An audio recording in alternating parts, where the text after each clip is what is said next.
Good morning, everybody. I'm Dr. Hintea, and I'm an associate head of school back at Coventry University for global engagement, looking after the School of Computing, Mathematics, and Data Science. Just a little bit of background about myself. I've met some of you before, but not all of you. So I've done my bachelor's in computer science back in Romania, the Technical University of Cluj-Napoca. And then I joined Coventry University to do my PhD, which was looking at machine learning techniques applied in car cabin thermal comfort monitoring with Jaguar Land Rover.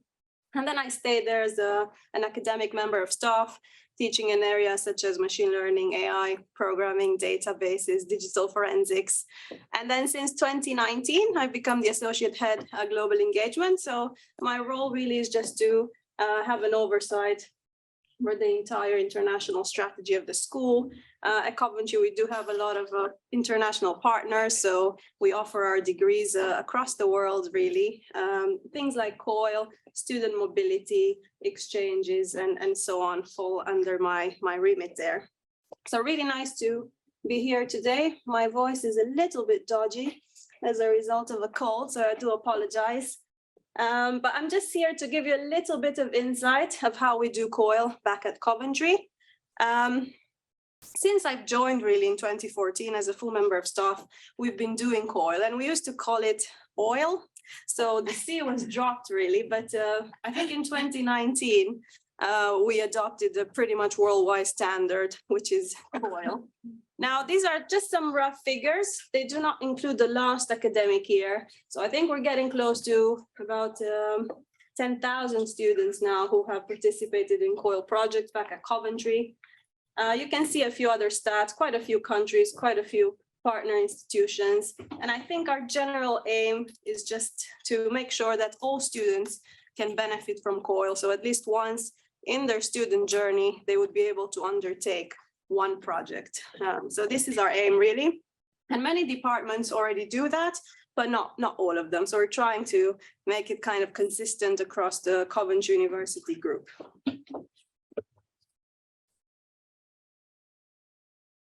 Now, for some of you that perhaps haven't been acquainted to COIL before, there's really 4 key elements, and that's where the acronym comes from. So first of all, it does have to be collaborative. So there has to be an element of interaction between students from the UK, in this case, from Coventry, and students from the partner institution. It has to be online. So we could be looking at different types of online activities, really, either synchronous or asynchronous. But the online element has to be there. And of course, in some cases, if resources permit, there could be like a physical visit to the partner institution to wrap up the project or do like a final presentation. Or if it's a really technical piece of work, just kind of put it all together and test it when students get there. International. So generally, for each of the COIL projects, we like to establish some international learning outcomes.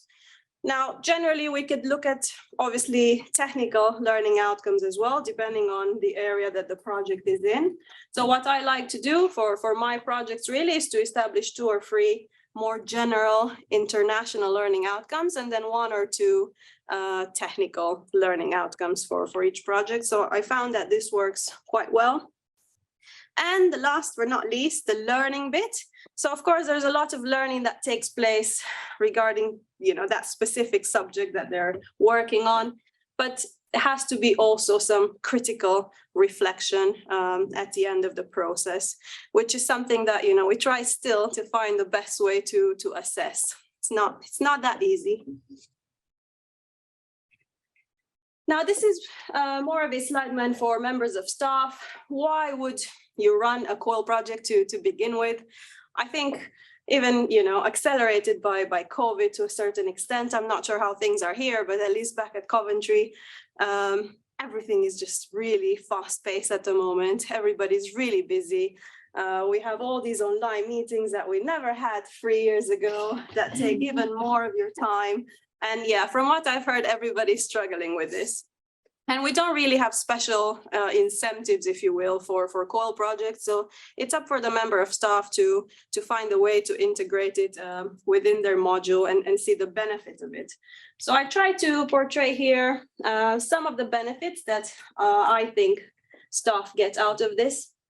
So of course, we all really aim to expand our knowledge and to enhance our teaching portfolio, which I think works quite well with COIL, because generally, it wouldn't be like a piece of coursework that the students already do. We try to give them new project briefs that are not really necessarily related to the module content. So they always have to learn something new, and the same goes for the members of staff as well.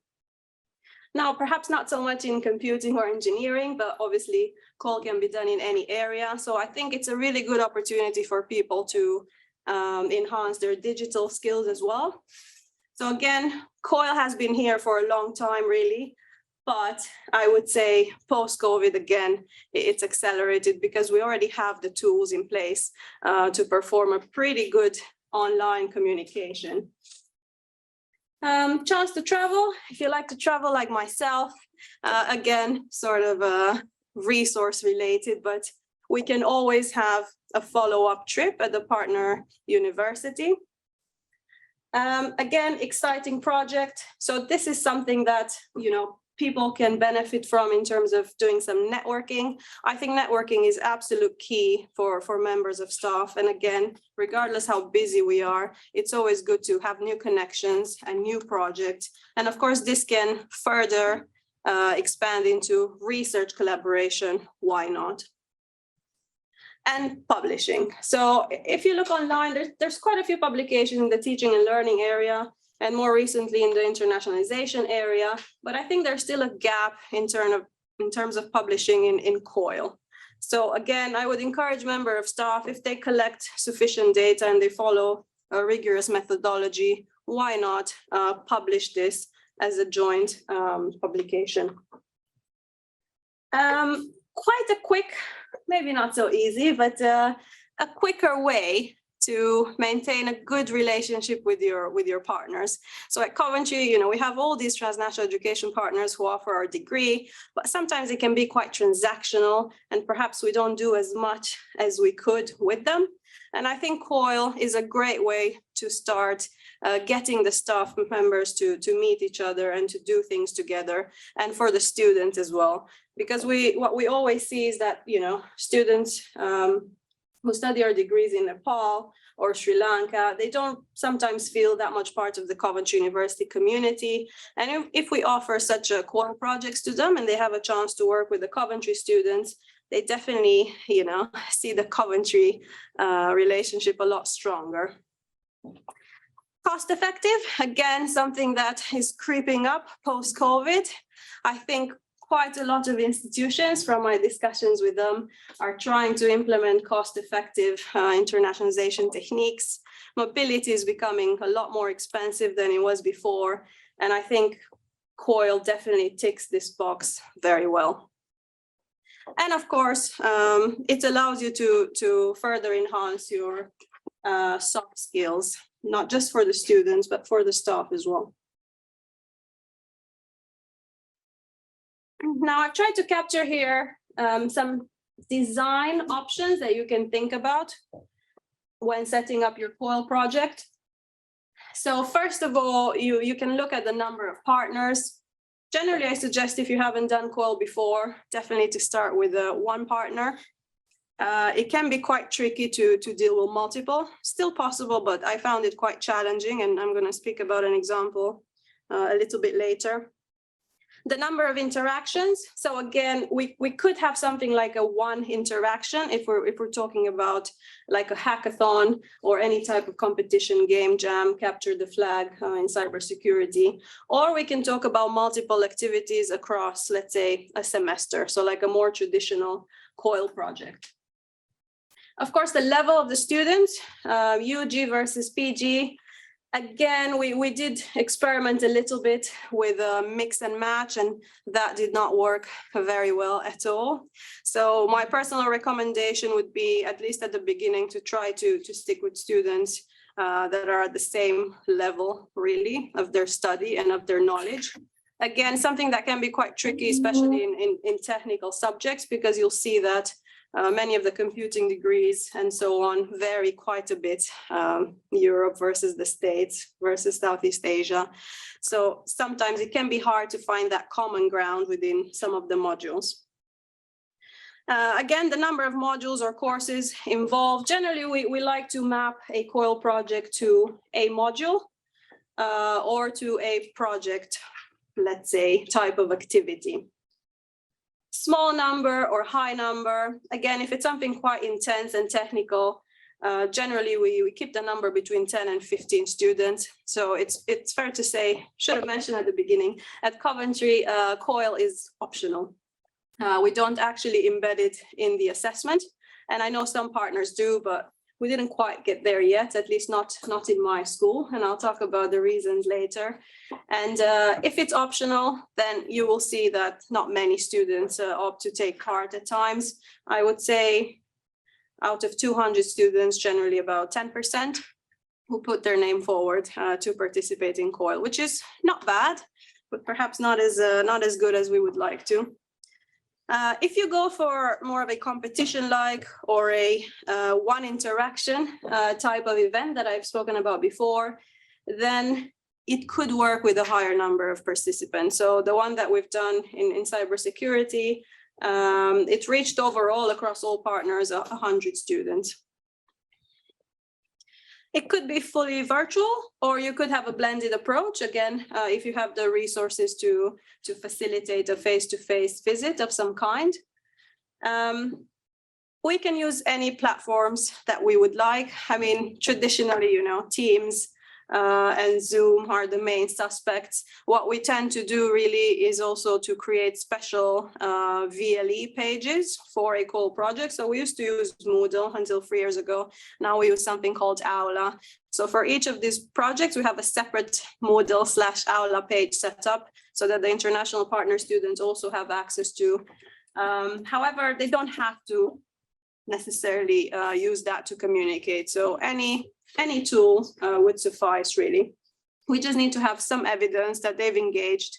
And at the end, generally, we do have a report or a presentation. It depends a little bit on the project. The communication, synchronous, asynchronous. We tend to go for asynchronous, I'll be honest, unless it's like one virtual 3-hour workshop in which all students need to participate. We give them a case scenario, they do some debating and so on. But we don't have generally timetabled sessions weekly. So we do not ask students from other universities to take part in our lectures in a sort of mandatory way. But again, this differs a little bit between universities. And the format, most of them are not linked to assessment, and very few across the Coventry University group are. I think there's a lot of challenges when you start linking it to assessment, because you need to make sure that the students, you know, get a fair chance to participate and to be fairly evaluated, which can complicate things a little bit.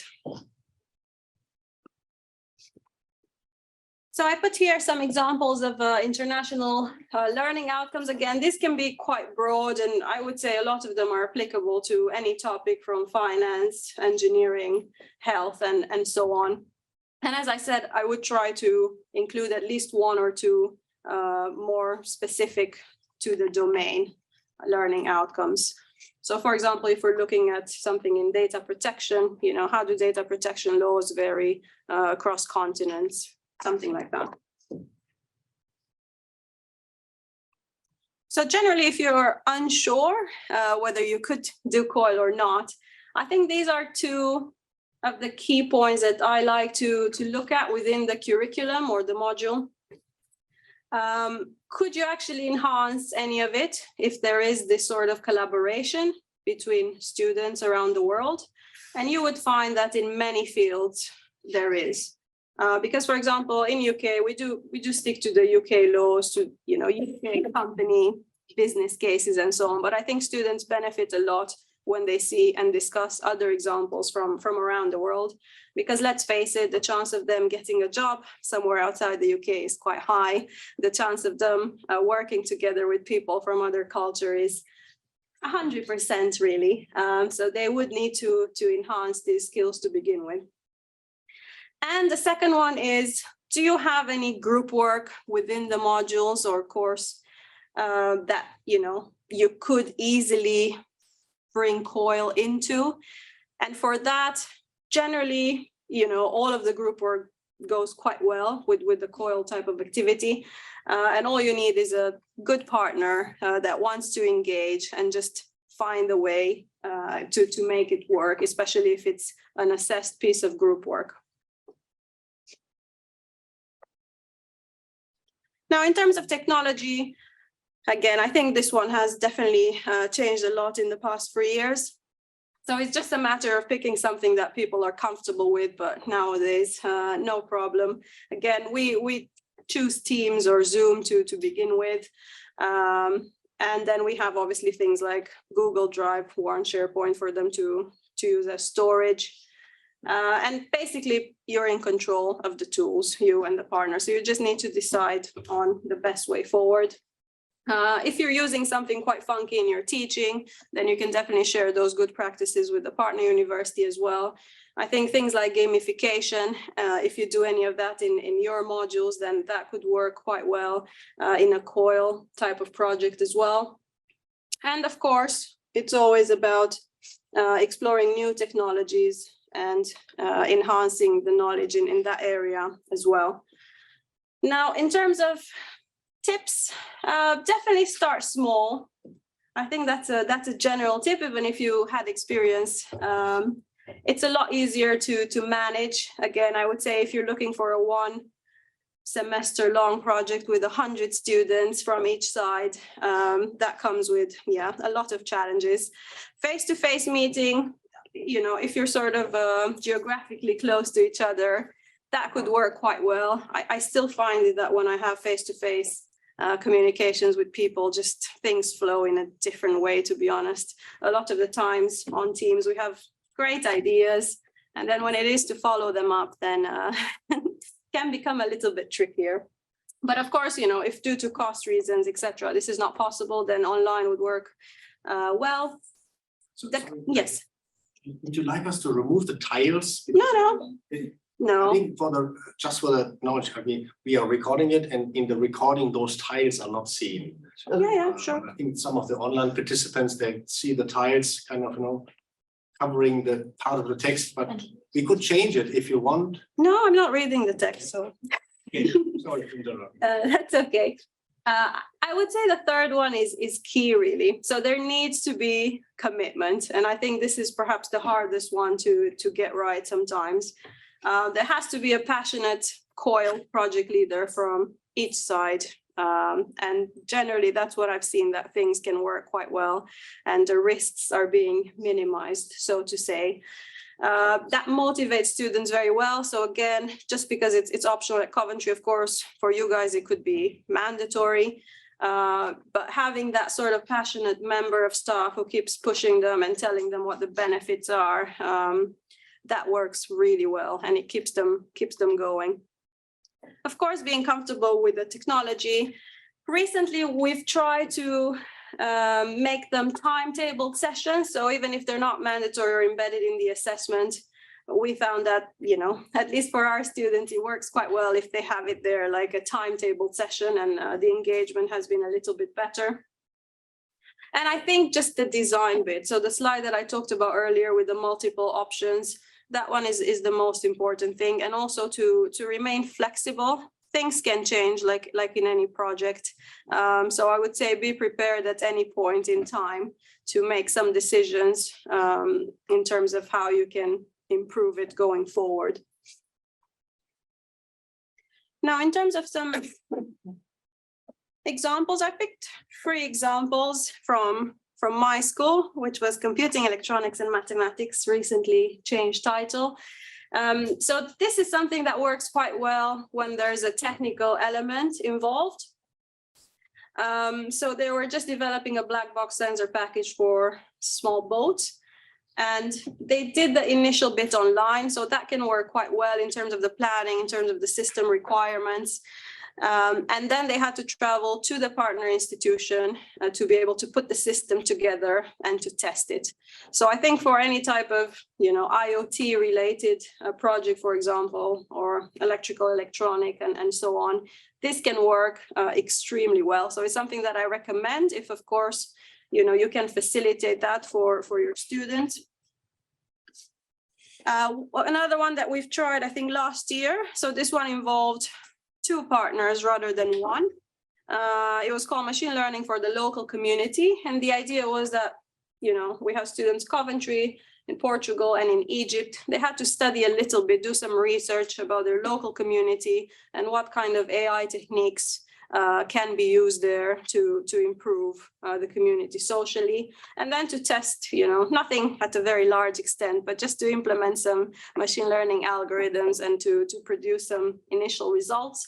This one, again, it ended with the Coventry students going to Portugal as they were invited to a machine learning conference that they found really, really useful. So what we find generally, if the project is optional, then it's really the top students who would like to take part in this, because they always aim to enhance their portfolio. And it does help actually when they want to go for a graduate job. So they found the conference extremely useful. It's not something that we really offer our students, especially at the UG level. And this is something that we tried for the first time in August this year. So Capture the Flag is a well-known competition in cybersecurity, just to test the security skills, really. And it's something that we used to do in-house. So twice a year, really, we were running this in-house for our ethical hacking and cybersecurity students. And we decided to just go galactic. I think the name is quite cute, actually. So we decided to invite everybody. So basically, my colleagues in ethical hacking and their students wrote the tasks. And we just opened the call to all our partners who offer, obviously, a degree in cybersecurity. And there was minimum, resource from the partner side, which I think many people sometimes appreciate. You can just join the project and, support your students a little bit, but you don't actually have to do the planning yourself. So we do have some initial feedback. Of course, we want to enhance it for next year.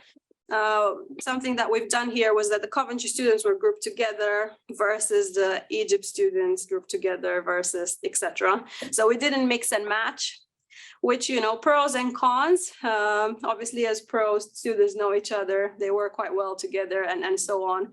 But at the end of the day, it doesn't offer you perhaps to a full extent those soft skills of intercultural communication. So for next year, we will try to mix and match across partner institutions. But this could work quite well, in computing as a hackathon or in games as a game jam and so on. So it's definitely something that I would recommend perhaps starting with. I think in terms of motivating the students, as it is optional, this is what we generally do. So we offer them a certificate of participation, both to the Coventry students and the partner institution students, and a digital badge. So I think they appreciate the digital badge a lot more because they can just put it on LinkedIn or build it within their portfolio. So again, this is just an extra tip, of course, if you want to motivate them.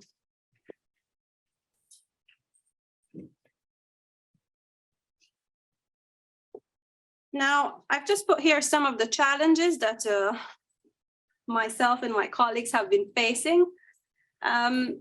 Again, for us, just because it's optional, motivating the students and keeping them engaged has been, proven to be a little bit challenging within the past year. So we are trying new methods, really.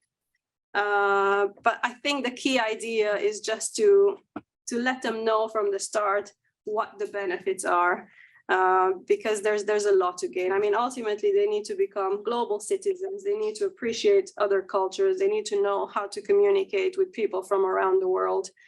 So I think just making these clear from the start and reinforcing them at multiple points throughout the project can work. Anything sort of like a competition, again, I think students are quite drawn to their competitive side, so offering incentives, prizes, and so on can also work. Motivating academic staff. So I think this relates really to the slide that I've presented before. Why would you do a COIL project? Again, I mean, for me, it's, you know, it's 2 in 1 really. You can enhance your curriculum, you can meet new people, you can establish connections, you can publish. So to me, it's a no-brainer, but I can see why perhaps you would have to convince people to begin with. I think one of the main problems is that semesters, dates vary, the start and end dates. So sometimes even if we do have similar modules, which happens quite a lot, this can derange things a little bit because, you know, people are busy at one point in the year and then the partner institution students are busy at another time of the year. So the communication can suffer a little bit. I can tell you for sure that at Coventry, you know, if they're approaching their exam session, then they don't want to do anything else. And maybe I can understand that. But again, it's just a matter of putting the 2 academic calendars next to each other and finding a common slot. Many partners have, for example, within the semester, 1 week for various activities. So this is quite common, or they have a break at certain points in the year. So it's just about sitting down and trying to find that best slot.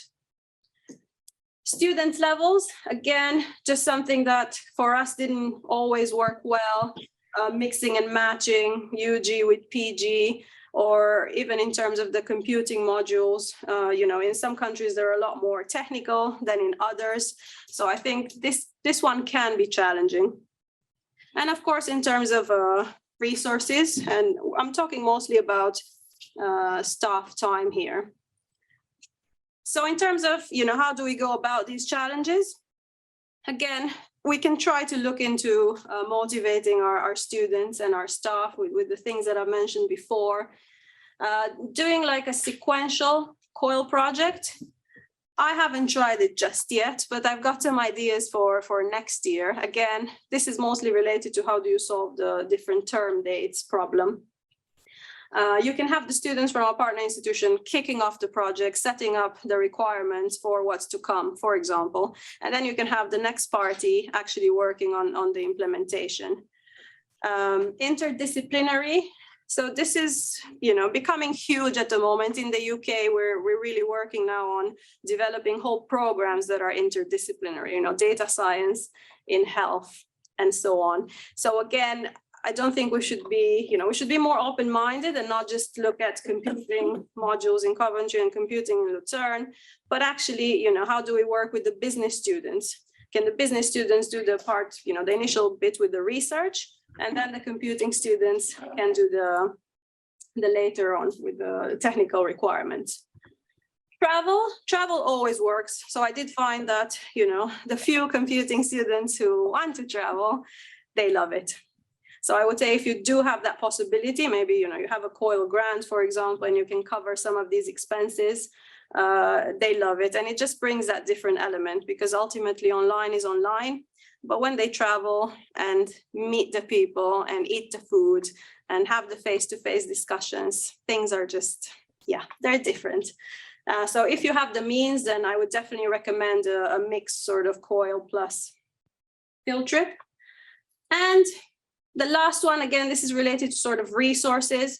We did find that members of staff are perhaps put a little bit off when we try to sell a 11 weeks project. Again, people are busy. So on top of everything to supervise additional 1 semester long projects can be challenging.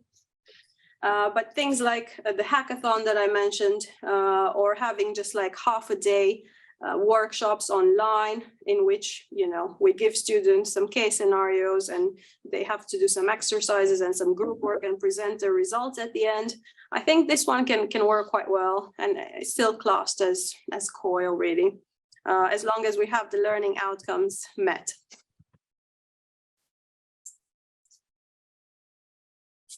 So I think this is in a nutshell. What I was trying to do with this slide is just to see whether any people in the room or online have actually implemented a COIL project, and whether any of the things on the slides kind of ring a bell.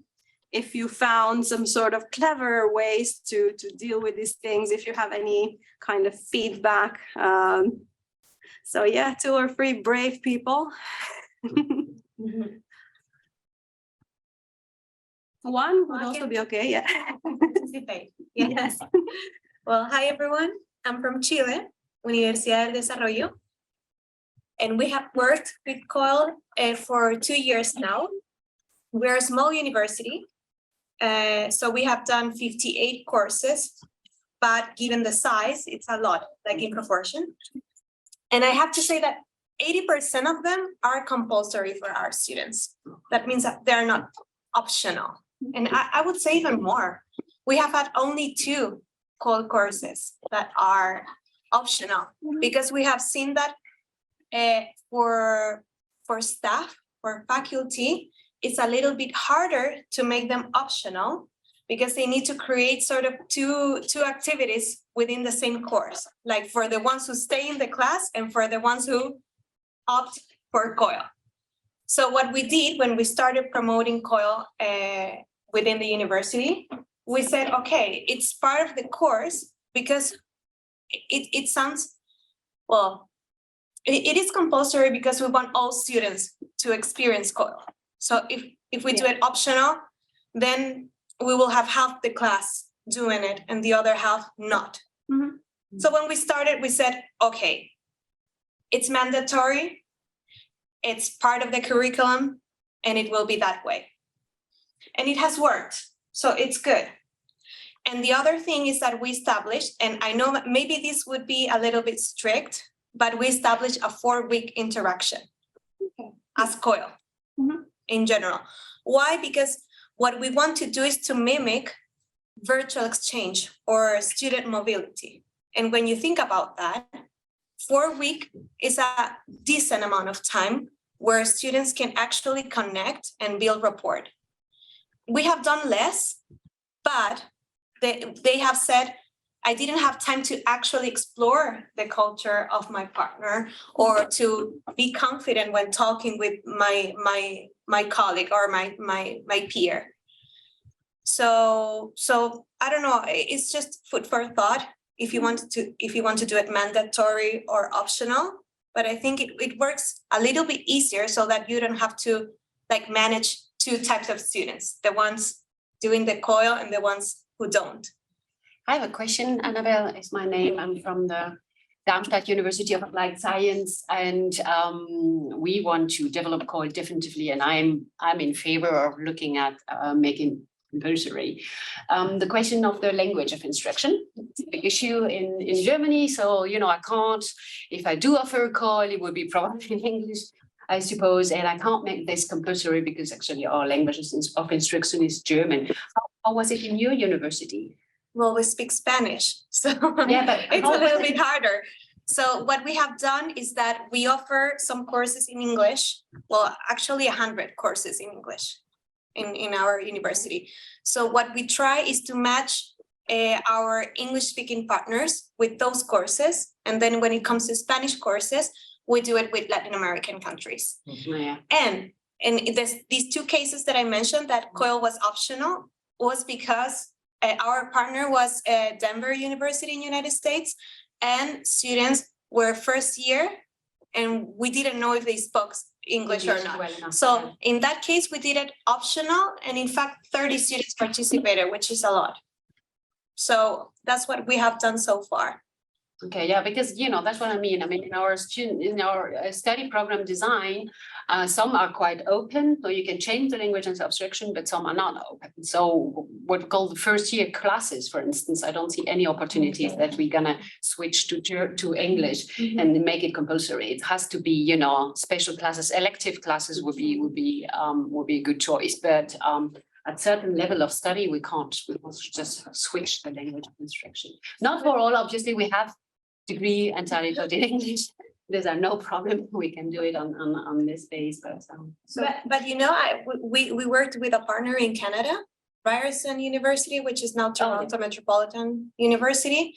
And when we started talking about COIL, they have like with another name, basically, but the same thing.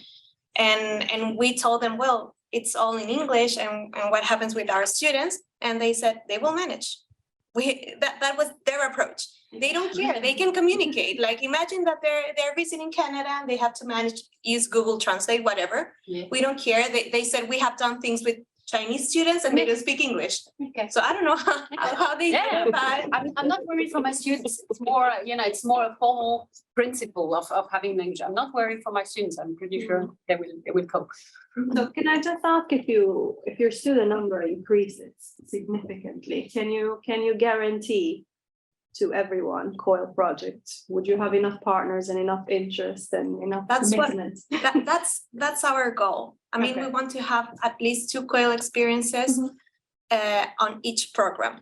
Yeah. And that's our, yes. So basically that each student will have at least 1 COIL experience, taking into account that we do have a different definition of COIL in my university, but it happens. When you go to other places, you see that COIL is different for everyone. So at least for us, it's a 4-week interaction. But yeah, that's our, and in fact, I don't know if your challenge is also when it comes to postgraduate programs or graduate programs, because we are trying to do COIL in graduate programs, but it's even more difficult. It's more difficult for us. So most of ours are UG. Yes, undergraduate programs, And yes. you know, the partner universities who you do COIL with, is it mandatory for them too? Or some of them are? Most of them, yes, No. Okay. yes. Thank you. But you have an impressive number of students engaged in these COIL activities. It's 10,000, even more, right? You said at the beginning. Yes, now it's around 10,000. But it's a big group. Yes. But still. Thanks, you. Yeah. Great, thanks very much. It's really interesting and I'm impressed by all of the students that you've managed to activate. I have 2 questions. First one is, you said that it can be it's voluntary. Do the students also have the possibility of using it towards an elective? So can they accumulate these different, either one if it's big or various of these COIL projects, add them together and then get ECTS credits so they get an elective? Or is it truly they're intrinsically motivated because it's such a cool thing? Yeah, that's the latter. So Okay. we don't give credits. We don't have electives. It's a Nothing. pure Okay. optional thing. And the second question is, this digital badge. Yes. I did a course once and got a digital badge and had no idea what to do with it. I know now that I have that's all fine, but I was thinking when I wanted the certificate, I thought, what am I gonna do with this digital badge? Now I understand what I do with it, but did you create this digital badge through your university? Is it some sort of official thing that your university created for these COIL projects? Or is it something you personally dream up and then hand them out? Definitely not personally. So Coventry is quite big. We have a lot of centralized subsidiaries, if you will, who deal with various things. So we have one for student mobility, we have one with employability, we have one for COIL as well. So they manage the COIL projects administratively, and then obviously it's up for the faculty and the members of staff to manage them academically. So we do have a central team within the university that helped with the digital badges, and it wasn't meant to be necessarily just for COIL. It was meant to be an incentive in general if they do a certain course that doesn't have credits, any sort of activity like that, just to give them something to put on their portfolio. So they're responsible for that, and we adopted them for COIL. And I don't know, there are some stars in the picture. So if they participate in more, then they have more stars in the actual badge itself, which would just indicate that they've taken part in like 2 or 3 COIL projects.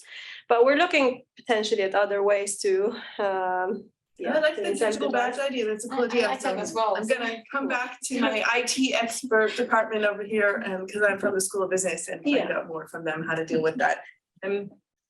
One final question, and then and that is, when you're when you're looking at the, you said you're in charge of, if you're doing a COIL as an academic, then you deal with the academic part of it. Yes. And you have a system behind you to actually help with the administration and the technical part. So it's Yes. not all on you, which I find really awesome.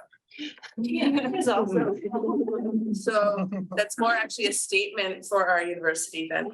Yeah, I think this varies from university to university. It just so happens that we've been doing COIL for a long time and you've seen the numbers. And what we tended to do quite a while back when we started this is that the central team, I don't know, if you Google COIL, actually COIL Coventry University comes up at one of the first 10 hits, if I remember correctly. I'll try it later. So what we used to have a lot is partner universities that I've never worked with, never heard of. They would just email a COIL proposal to the COIL central team, and they would pass it to the relevant faculty.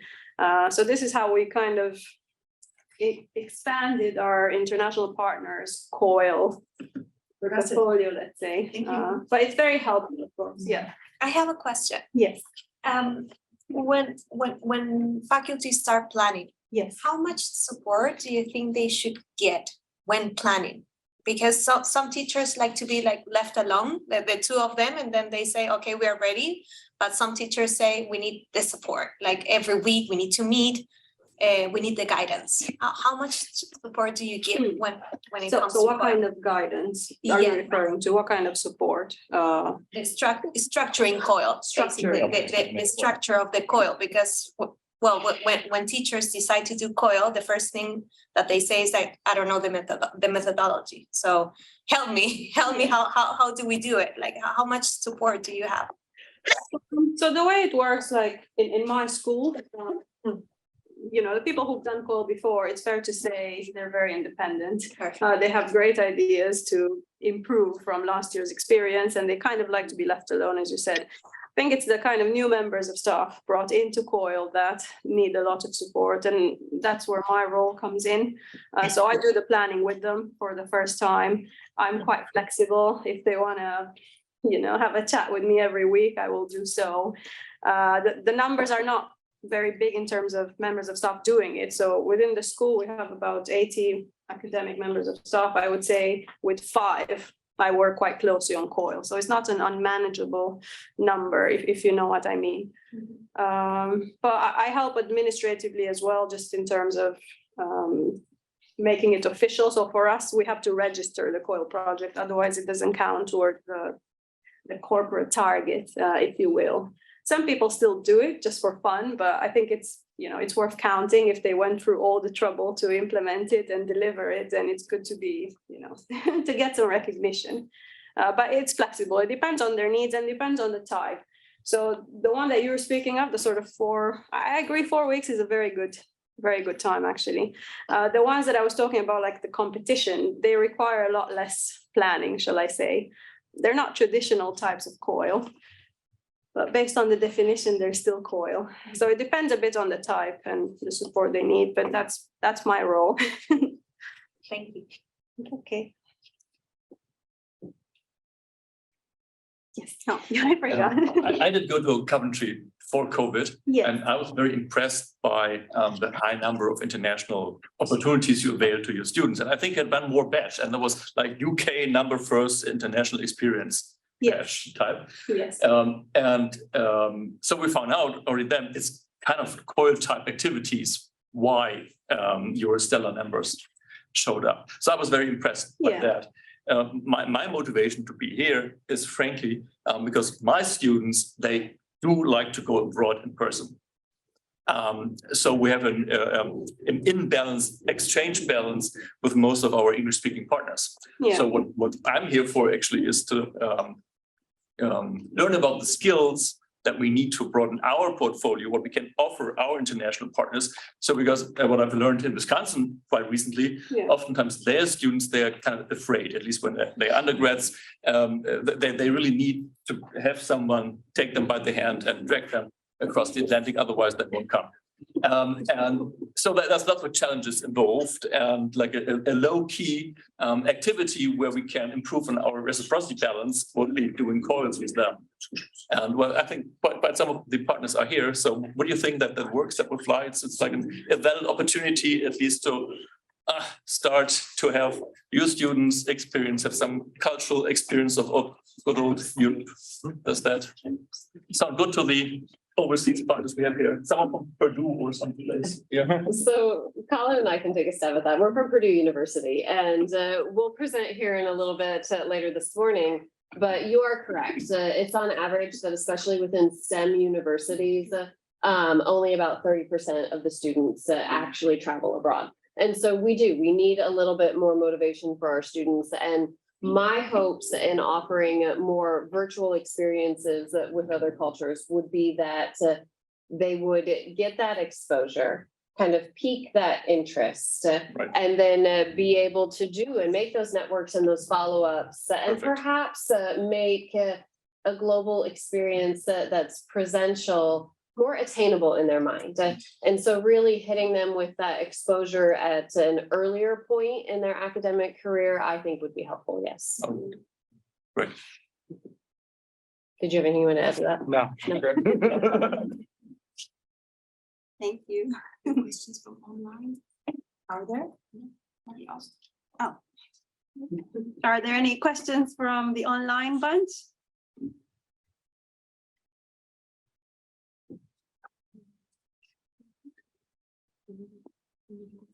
Yeah.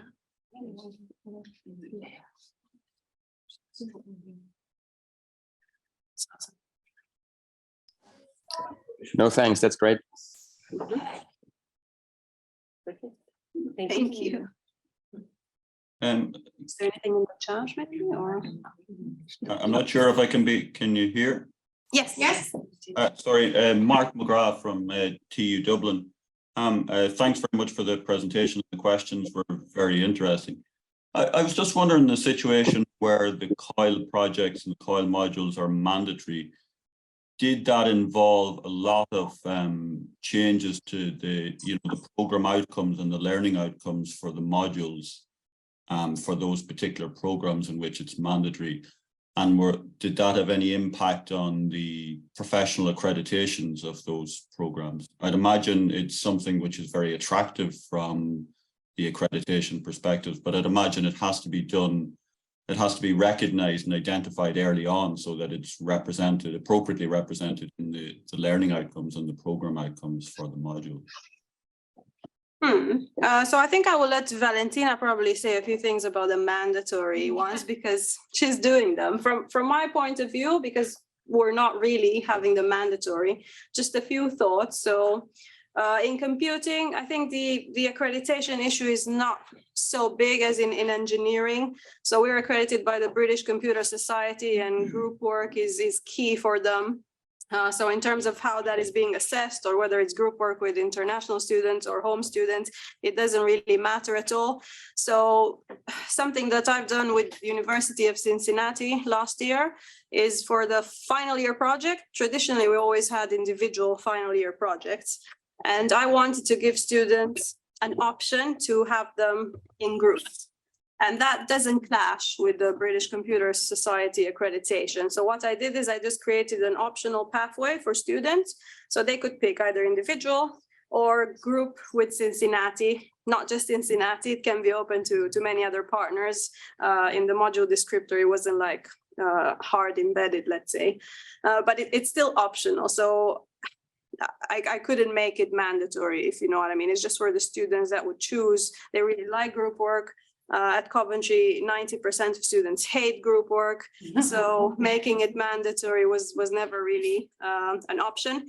I think in engineering, there's a lot more severe implication in terms of accreditations. So I can put you in touch with a couple of my colleagues back in the engineering department if you want. But I think Valentina might have some additional points on the mandatory bit.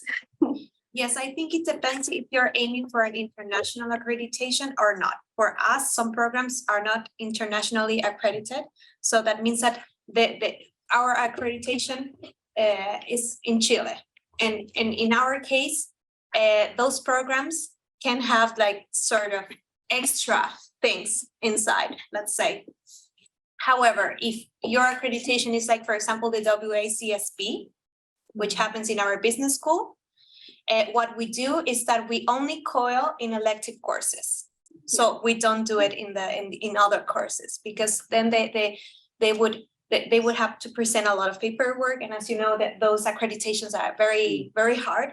So that's why our decision was to just COIL in our elective courses. However, we do have some other programs which are more flexible, and we can have mandatory COIL experiences.